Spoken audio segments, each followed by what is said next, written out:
militantes, missionários vão avante, a serviço do reino. Que toda honra, toda glória, toda força, domínio, louvor e adoração seja dada ao Senhor Jesus Cristo, porque dele, por ele e para ele são todas as coisas. Quem concorda assim, levante a sua mão e adore a ele neste lugar. Cumprimento a todos com a paz do Senhor Jesus. Quero agradecer ao querido, meu amigo Espírito Santo, pela oportunidade de estar aqui neste altar. Louvar a Deus pela vida do reverendo Adão, pela vida da sua esposa, Bispo Egmara, pela vida do nosso irmão Miqueias, cantor Miqueias. Estiveram conosco 2 dias lá na nossa cidade, Tarauacá. É bem difícil o nome, mas nós louvamos a Deus pelas suas vidas. Quero louvar a Deus pela vida da minha mundigna esposa, missionária Raquel, Fernanda, Suciane, pela vida da cantora Helena. Deus seja louvado ainda pela vida do pastor Hugo, que foi o instrumento de Deus para que pudéssemos chegar até aqui, a este lugar. Você que trouxe a Bíblia, por favor, abra ela no Evangelho de Jesus Cristo, segundo escreveu João, capítulo 19, versículo 41. Evangelho de Jesus Cristo, segundo escreveu João, capítulo de número 19, versículo de número 41. Eu quero ministrar uma palavra nesta noite subordinada ao tema Deus e os jardins, o jardineiro do universo. Eu quero falar sobre isto nesta noite. Louvado seja o nome do Senhor. Quero louvar a Deus pela vida do Ministério Internacional do Acre para as Nações, todos aqueles que estão orando, intercedendo pela nossa vida neste lugar. João 19, 41, quem encontrou o texto, diga amém. Diz assim: no lugar onde Jesus fora crucificado, havia um jardim. Diga assim comigo: no lugar onde Jesus fora crucificado, havia um jardim.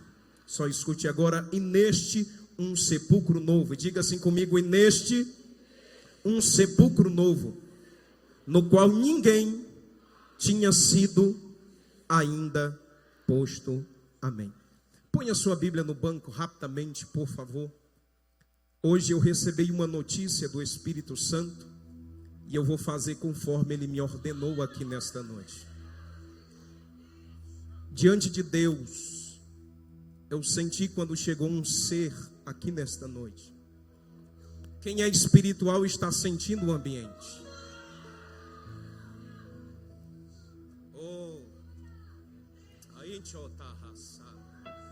Eu senti quando pesou no mundo espiritual. E hoje o Senhor me deu a notícia que antes que eu ministrasse, eu orasse por cura. Especificamente cura dos ossos. Cura dos ossos. Enquanto eu estiver ministrando, Deus vai curar sobre outras finalidades. Mas antes de ministrar, eu quero orar por cura nos ossos, porque eu recebi esta ordem do Espírito Santo. Eu quero que todos deixem a mão abaixada. Todos, por favor, por favor.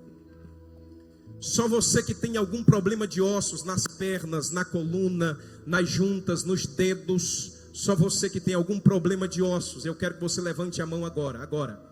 Várias pessoas. Todos vocês. Meu Deus. Olha aí a ordem que eu recebi do Senhor. Deus vai curar nesta noite, nesta primeira oração. Várias pessoas que estão sentindo problemas nos ossos neste lugar. E o milagre será instantâneo, será liberado de forma instantânea. E o Espírito Santo estará passando neste lugar para ministrar cura a esta multidão. Os que estão aqui me apoiando em espírito e em verdade, eu quero que estenda a mão para esta multidão que estará aqui agora. Só você que tem algum problema de ossos, deixa a mão levantada. Você que não tem, não precisa levantar. Eu preciso seguir a ordem do querido Espírito Santo. Vamos orar agora. Querido Espírito de Deus, eu faço isso porque o Senhor me ordenou neste dia. Eu oro agora, Senhor, pelos teus filhos que estão sentindo algum problema de ossos. Em nome de Jesus eu digo que este problema agora saia do osso desta pessoa, saia das pernas agora, saia das mãos agora, saia agora da coluna agora, em nome de Jesus. Hérnia de disco, eu falo contigo agora, em nome do Senhor Jesus Cristo, sai agora do corpo deste homem, desta mulher, na autoridade do nome de Jesus Cristo, em nome de Jesus. Seja liberado saúde aqui nesta hora para este povo que está com problema nos ossos. Querido Espírito Santo, cumpre a tua palavra agora sobre este povo, e onde houver um problema de osso, eu estou ordenando agora, na autoridade do nome de Jesus, que saia, em nome de Jesus, saia, desapareça agora, em nome de Jesus. Baixa a mão. Eu quero que quem estava sentindo um problema no osso, procure agora. Pode procurar na coluna, nos ossos da perna, das mãos, procure agora. Vá procurando aí. Procure de verdade, procure. Deixa a mão relepojate ou endeva. Você já procurou? Só quem sentiu que o problema sumiu, eu quero que você levante a mão agora. Só quem sentiu que o problema sumiu. 1, 2, 3, 4, 5, 6, 7, 8, 9, 10, 11, 12. Você pode levantar a mão, vai dando glória. Aqui em cima, se alguém sentiu, dê testemunho do que o Espírito Santo está fazendo aqui nesta noite. Porque Ele está curando dos ossos neste lugar. Enquanto eu estiver ministrando, Ele vai estar curando em outras finalidades. Podeis tomar o seu assento, dê testemunho do que Ele está fazendo aqui nesta noite.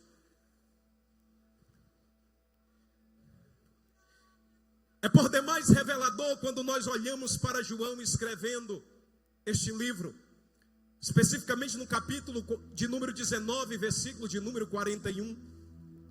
Quando ele nos fala que no lugar onde Jesus fora crucificado havia um jardim.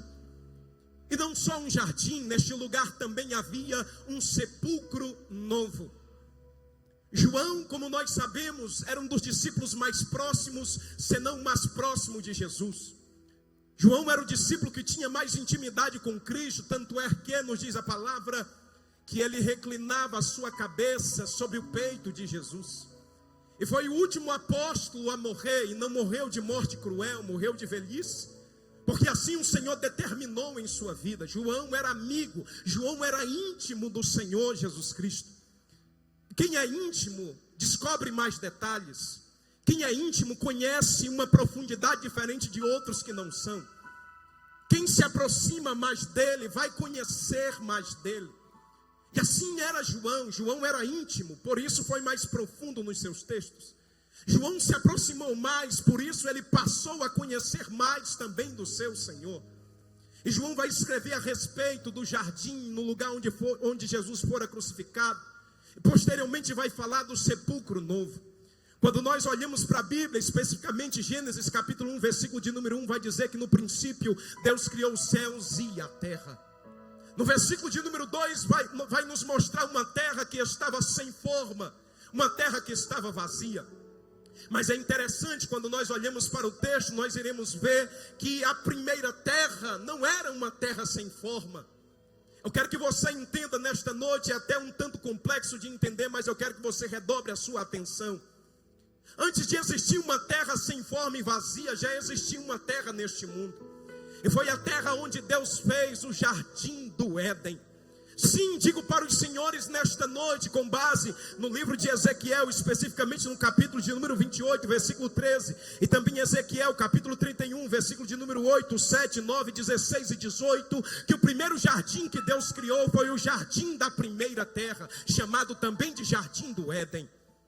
Neste jardim, nos diz a palavra, segundo Ezequiel, capítulo 28, estava um querubim. E não só um querubim, estava também outros anjos que estavam adorando a Deus. Mas especificamente Ezequiel 28 vai falar a respeito deste querubim ungido para guardar, que estava no jardim do Éden. E a Bíblia diz que ninguém foi feito com tanta formosura e sabedoria como foi feito, sim, Lúcifer. Lúcifer estava no primeiro jardim.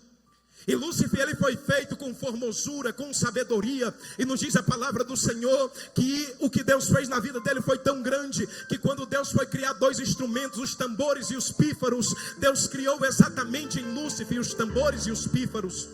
Deus criou os tambores, os pífaros, colocou pedras preciosas sobre Lúcifer. Deus fez de Lúcifer uma grande formosura na terra. A Bíblia vai dizer que Deus criou nele o sardio, o topázio, o diamante, o berilo, o ônix, a jaspe, a safira, o carbúnculo e a esmeralda. E todos os seus engartes foram feitos de ouro. E a Bíblia vai nos dizer que era também um querubim, não só um querubim, era um querubim ungido para guardar. Foi um querubim que recebeu a unção de Deus sobre a vida dele. Foi um querubim que recebeu as pedras preciosas sobre o seu corpo. Foi um querubim que recebeu a formosura dada pelo próprio Deus, a sabedoria dada pelo próprio Deus. Tanto é que vai nos dizer a Bíblia que ele é o sinete da perfeição. Ele é alguém que foi criado de uma forma perfeita, de uma forma esplêndida e gloriosa. Nos diz ainda a palavra do Senhor que esse Lúcifer, ele vai estar no jardim do Éden. Mas a palavra do Senhor vai nos dizer que nesse primeiro jardim, o coração dele vai se elevar por conta da sua formosura. Versículo de número 17 do capítulo de número 28 vai dizer: elevou-se o teu coração por causa da tua formosura, corrompeu-se a tua sabedoria por causa do teu resplendor. Lúcifer começou a se achar por conta do carbúnculo, do jaspe, da safira, por conta do diamante, das pedras preciosas que estavam sobre ele. Lúcifer começou a se achar por conta da sabedoria, da formosura que estava sobre ele, que era além dos outros anjos que adoravam a Deus. Lúcifer começou a se elevar no seu coração, a se corromper por causa da sua sabedoria, nos diz a palavra, e por causa do seu resplendor. E eu anotei uma frase, eu quero que você guarde aqui nesta noite. Tudo aquilo que Lúcifer tinha, ele recebeu da parte de Deus. E eu anotei dizendo que quem se orgulha e se ensoberbece pelo que recebeu, é porque se esqueceu que foi Deus quem deu. Lúcifer havia esquecido que o próprio Deus havia colocado nele a esmeralda, o diamante, a safira. Lúcifer havia esquecido que o próprio Deus havia dado a ele sabedoria, havia ungido a ele. E quem se esqueceu daquilo que Deus deu, fatalmente pode se ensoberbecer por aquilo que o próprio Deus deu a ele. Quem deu a tua sabedoria foi Deus. Quem afinou a tua voz foi Deus. Quem te deu unção para louvar, para pregar, foi o próprio Deus. Quem deu a tua vida foi Deus. Quem deu o teu casamento foi Deus. Quem deu o teu ministério foi Deus. Quem levantou a cidade de Crato, quem levantou o Brasil neste mapa, foi o próprio Deus Todo-Poderoso, Criador dos céus e da terra. E aqui nesta noite não tem soberbo. Aqui nesta noite tem gente que reconhece que quem deu foi Ele. O militantes, quem deu foi Ele. A adoração é dele, a glória é dele, o louvor é dele, o pastor Adão é dele, o Miqueias é dele, a Raquel é dele. Lá em Tarauacá, o Acre para as nações, o militantes em Crato é do Senhor Jesus. Quem acredita nisso, levante a tua mão e adora.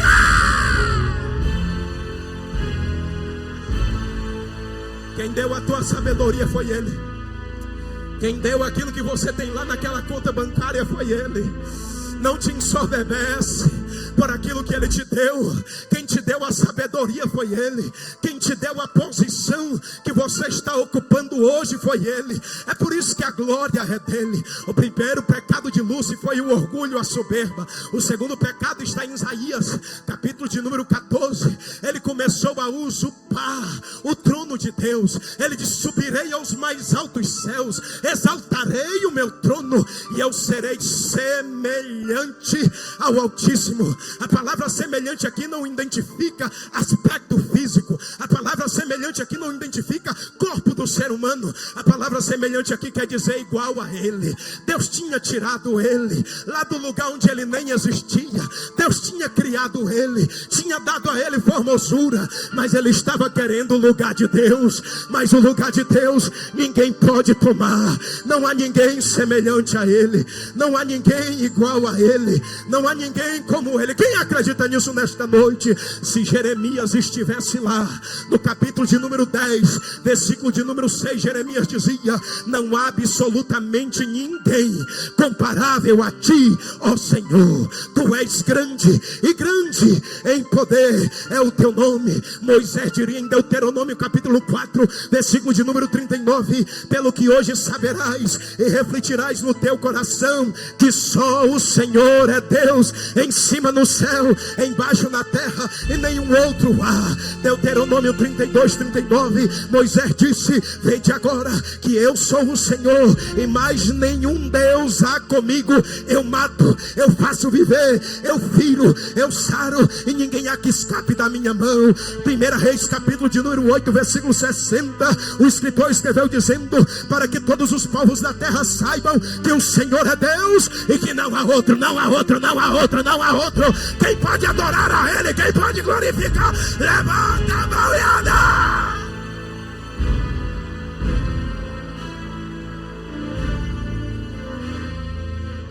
Ninguém é igual a Ele. Ninguém é igual a Ele. Só Ele é, Miqueias, e ninguém mais. Ele pode, Ele tem, Ele faz, Ele desfaz, Ele fere, Ele sara, Ele faz descer a sepultura, Ele faz viver, Ele levanta o pobre do pó, do monturo necessitado, para fazer assentar-se entre os príncipes da terra. Jó disse que Ele chama os raios na sua presença, os raios, e os raios dizem a Deus: eis-me aqui, ó Deus, para fazer a tua vontade. Jó disse que Ele guia a constelação da Ursa Menor das suas filhas. Ele formou as estrelas, e diz a palavra: chama cada uma das estrelas pelo seu nome. Esse é o Deus que você serve, crente. Esse é o Deus do Militantes. Esse é o Deus da igreja. Não há ninguém, não há ninguém como Ele.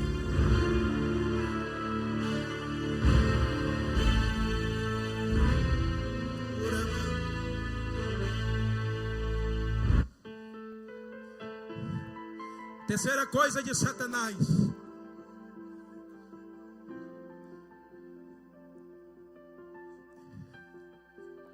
ele se rebela.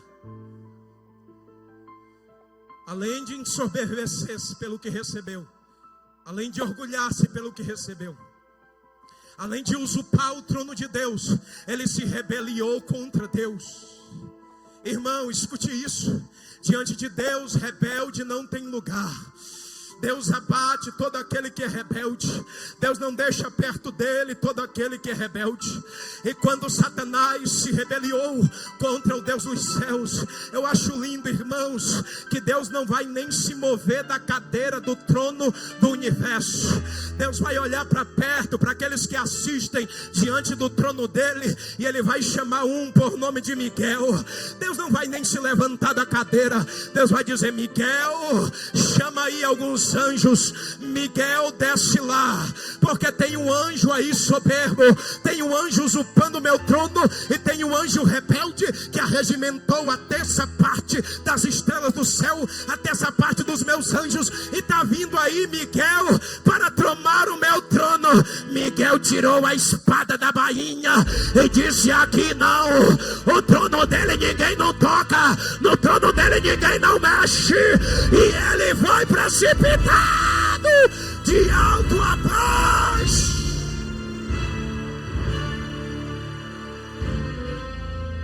Ezequiel 32 vai dizer no versículo 16: ao som da tua queda fiz tremer as nações, quando fiz passar para o além com todos os que descem a cova, todas as árvores do Éden, a fina flor e o melhor do Líbano, todas as que foram regadas pelas águas, se consolavam nas profundezas da terra. O texto por demais revelador. O versículo anterior, versículo de número 15, é mais profundo ainda. Vai dizer: depois que Lúcifer, ele cai do céu, juntamente com os seus anjos que se rebelaram contra Deus, Deus não se alegrou por isso, porque Deus não se alegra com aquele que se desvia da sua presença, com aquele que não faz a sua vontade, com aquele que sai da sua presença. Deus não se alegra com isso, muito pelo contrário. Deus se entristece quando a gente se rebela contra Ele, quando a gente não segue a sua vontade. Deus, Ele se entristece. Versículo de número 15 vai falar a respeito do luto de Deus. Escute isso, é isso mesmo. O versículo 15 de Ezequiel 32 vai falar a respeito do luto de Deus e do luto da terra por causa da queda de Lúcifer e da terça parte dos anjos de Deus. A Bíblia vai dizer o seguinte: assim diz o Senhor Deus, no dia em que Ele passou para o além, fiz eu que houvesse luto por sua causa, cobri a profundeza da terra, retive as suas correntes e as suas muitas águas se detiveram, cobri o Líbano de preto por causa dele, e todas as árvores do campo desfaleceram por causa dele. Versículo de número 7 vai nos mostrar a terra que ficou sem forma. Vai dizer assim o versículo 7: quando eu te extingui, cobrirei os céus e farei enegrecer as suas estrelas. Por isso que lá no segundo mundo as estrelas não brilhavam. Encobrirei o sol com uma nuvem e a lua não resplandecerá a sua luz. Meu Deus, que coisa profunda e tremenda. Deus não se alegrou. Na verdade, teve luto no céu, teve luto na terra, porque ele foi precipitado. Escute isso: os anjos são filhos de Deus. Jó disse: veio os filhos de Deus e no meio deles também veio Satanás. Os anjos são filhos de Deus. De maneira alguma Deus se alegraria pela queda deles. Eu sei que os demônios estão me ouvindo nessa noite e eles estavam com raiva, e eu senti a sua fúria de forma grande por estes dias, para que não chegasse até aqui. Mas eu glorifico a Deus porque Ele é fiel. Teve luto, teve tristeza, teve luto, teve tristeza. Deus não se alegrou com aquilo. É aí que a ciência vem coadunar, vem ligar com aquilo que está na Bíblia. A ciência vai dizer que há 65 milhões de anos atrás houve uma devastação na terra. Na verdade, a última devastação em grande escala registrado pela ciência aconteceu há 65 milhões de anos atrás, em um período chamado Cretáceo, segundo a história. Sim, foi nesse período que houve uma devastação na terra. Se nós olharmos para a Bíblia e analisarmos pelo texto sagrado, nós iremos ver que sempre quando o pecado se tornou extremo, sem limite, Deus desfez a terra. Lá em Gênesis 6, no dilúvio, foi assim. Lá em Sodoma e Gomorra também foi assim. E também no tempo do fim, a igreja sabe disso. Quando o pecado se aumentar de maneira tamanha na terra, Deus vai mandar fogo do céu, conforme escreveu Pedro, e vai desfazer tudo aquilo que há sobre a terra. Sim, quando o pecado ele surge de maneira que não tem mais controle, Deus desfaz, aleluia, aquilo que Ele criou. Quem está entendendo até agora, diga glória a Deus.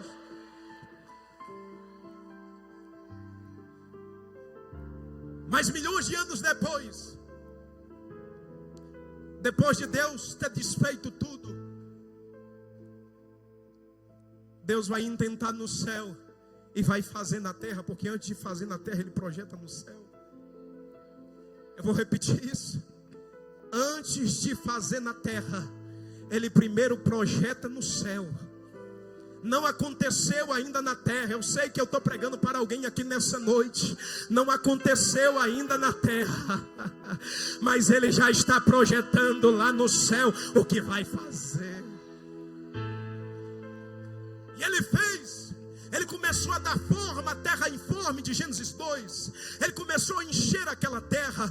Ele usou alguns verbos lá do hebraico, alguns sabem disso. E um dos verbos trazia à existência algo que já existia. Aquilo que já existia Ele fez somente aparecer. É por isso que Ele vai dizer: apareça porção seca. É por isso que Ele vai dizer: haja separação entre águas e águas. É por isso que Ele vai dizer: haja luminares. Já existiam. Nós lemos aqui em Ezequiel 32:7. Ele apenas cobriu, Ele apenas cobriu, Ele apenas tirou o brilho da lua, das estrelas, do sol. Louvado seja o nome do Senhor. E vai ser em Gênesis capítulo de número 2, no versículo de número 28, sim, que ele vai criar o segundo jardim na terra. Lá em Gênesis 2, 28, depois que ele forma tudo, a Bíblia vai dizer que formou o Senhor Deus o homem do pó da terra, e o jardineiro do universo plantou um jardim chamado de Éden. Aleluia.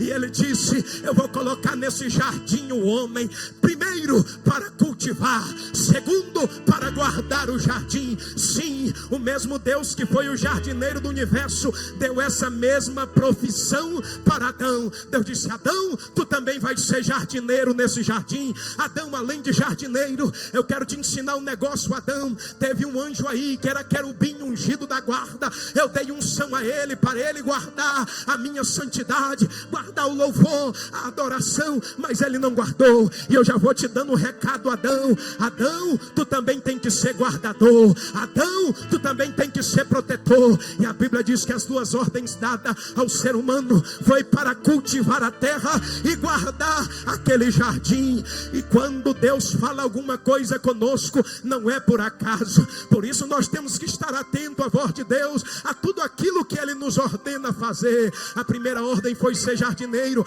a segunda ordem foi ser vigilante, foi ser guardião do jardim. E quando Deus estava dando esta ordem, Deus estava mandando um recado: Adão, cuida daquilo que eu te dei. Tu vai cultivar o jardim, tu vai cuidar do jardim, tu não vai deixar a erva daninha crescer dentro do jardim, tu vai podar as árvores, tu vai cuidar desse jardim. Cuide daquilo que Deus lhe deu, cuide do ministério que Ele lhe deu, cuide do casamento que Ele lhe deu, cuide da família que Ele lhe deu. Ele nos ensina a respeito de cuidado. Eu descobri nestes anos que caminho que o mais difícil não é receber e nem conquistar. O mais difícil é manter o que recebemos e guardar aquilo que nós conquistamos. É maravilhoso estar aqui no Militantes, mas a vida vai continuar. É necessário a igreja cultivar, é necessário a igreja cuidar da sua vida espiritual. Paulo disse a Timóteo: tem cuidado de ti mesmo, de ti, tenha cuidado. Toca no irmão aí do lado, só pra gente caminhar um pouquinho mais. Diga assim: irmão, tenha cuidado, tome cuidado, cuide da tua vida diante de Deus, cuide da tua família, do teu casamento, do teu ministério. O homem precisa ser cultivador. Segunda coisa, guardador.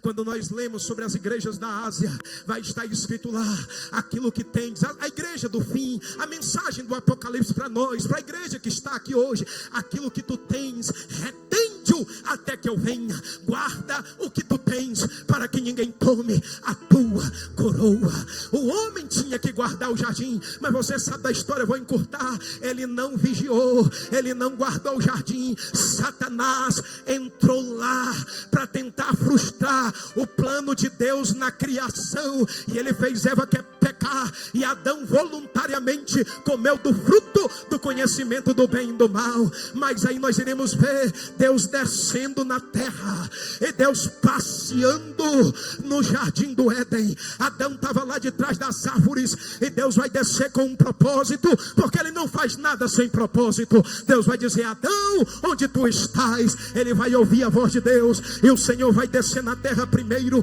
para passear na terra, segundo para tirar o homem de trás das árvores, terceiro para anunciar a consequência do pecado, quarto para fazer uma promessa ao homem, dizendo: olha, essa mulher que pecou, vai nascer um descendente dela que vai ferir a cabeça da serpente. Eu quero que você vá ficando em pé para me encerrar. Eu quero que você vá ficando em pé. Eu tenho uma mensagem da cruz também nesta noite. O terceiro jardim foi através daquele que cumpriu a promessa. Deus poderia ter mandado outro, mas o jardineiro do universo, Ele mesmo desceu, e sobre ele estava a excelência da rosa de Saron, sobre ele estava a excelência do Líbano e também do Carmelo. E quando ele desceu, os cegos começaram a ver, os surdos começaram a ouvir, os leprosos começaram a ser purificados. E foi lá no terceiro jardim, no Getsemane, que ele enfrentou a maior guerra, onde nós ouvimos a diferença de guerra para duelo, nós ouvimos a diferença de guerra para luta. A guerra você leva mais gente para guerrear, é por isso que ele levou os discípulos com ele, é por isso que ele levou gente que era próximo dele, Pedro, João e Tiago, para guerrear com ele naquele lugar. Era uma guerra contra quem, pastor? Era uma guerra contra Satanás, contra os seus demônios. É por isso que ele não foi só. Luta, você ouviu ontem? A gente trava sozinho, mas guerra a gente leva quem a gente tem confiança. Quem a gente tem confiança. Quem é que você está levando? Levante as duas mãos. Eu profetizo nesta noite que Deus vai levantar pessoas para guerrear com você. Olha, eu estou sentindo do céu, o teu marido que não estava querendo entrar na guerra, ele vai se converter à fé também e vai dizer: minha esposa, eu vou estar do teu lado e eu vou guerrear contigo. Eu vou... Quem é da guerra que levanta a mão e dá.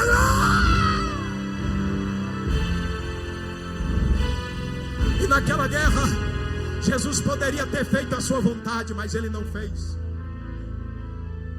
Ele poderia ter desobedecido como Adão, mas não desobedeceu.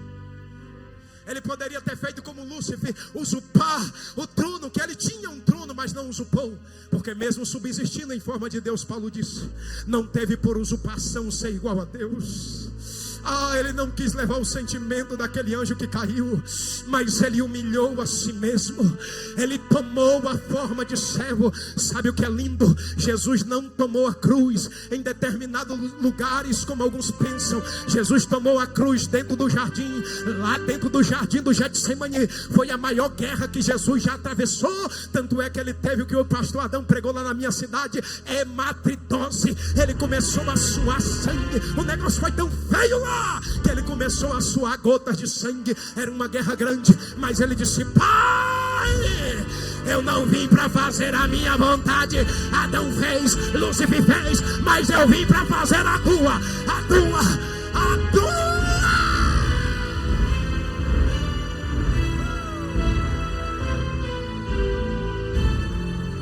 E foi lá dentro do jardim que ele pôs a cruz nas costas.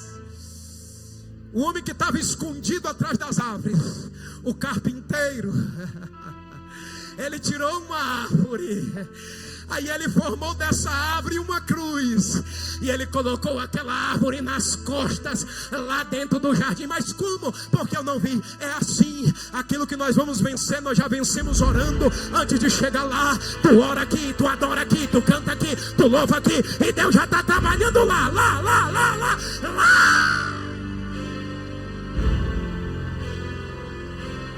Eu encerro agora.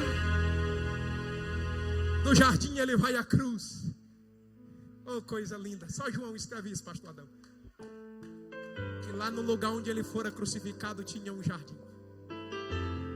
Deus e os jardins. Onde ele ressuscitou tinha um jardim. É por isso que Maria não vai perceber que é ele, confunde. O único que escreve isso é João. Confunde que ele era o jardineiro do jardim. Maria não sabia Miqueias, mas estava ali o jardineiro do universo. Oh, que tinha descido na terra para cumprir uma promessa. Isaías escreveu dizendo que ele disse: eu mesmo anunciei. Eu poderia ter mandado outro, mas eu mesmo desci lá e eu salvei.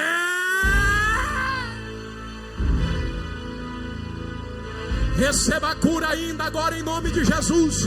Você que está com algum problema de saúde, seja curado agora, seja renovado agora, seja fortalecido agora, em nome do Senhor Jesus. A honra, a glória e o louvor seja dada a Ele, graças ao Espírito Santo. Da glória a Deus e aplaude a Jesus.